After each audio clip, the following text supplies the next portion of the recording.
sot punës në kafshëve. Ka që slogani i për të mbajtur jetën e sotme të ligjsh për akademisarët dhe për të krijuar më tej me tutim pranë institucioneve shtetërore. Shkaku bë një video që qarkulloi në rrjet pak ditë më parë, ku dy të rinj teksa masakroni një qen, filmoni veten dhe po ashtu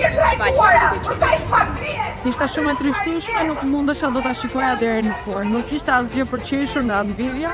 Dhe nuk mendoj se fëmijët tanë përfshirë këtu breza që po rriten, nuk duhet në asnjë formë të bëjnë një veprim të tillë. Në fakt ishte një video e tmerrshme vetë fakti që shoqëria arrin në një pikë të tillë që arrin dhe i duket normale diçka e tillë, do thotë që ka plot gjëra për të përmirësuar, plot gjëra që nuk shkojnë, që nisin nga hallka e parë e deri tek hallka e fundit. Dhe kjo video që të tjerë denuncime të basonin, edhe pse kështretimi i kafshëve është një problem i vazhdueshëm në Shqipëri. Morën qenë nga udhën në ujë, pastaj morën përsëri nga uji dhe një hapën me pikë parku, në live. Më të nisë e frikshme, dhe nuk është vetëm problemi që keq trajtimi të kafshëve, por problemi është në edukimit të fëmijëve, si ku e rrisin këta fëmijë, çfarë duhet të jetë për empatim, sepse di gjithë ose edhe dihet komisionen.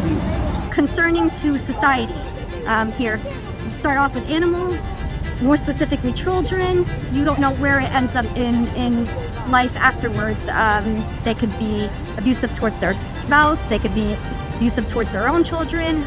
Një theks i veçantë dhe protestës vendosur te edukimi i fëmijëve që në veçëri për t'i rritur me dashuri për kafshët.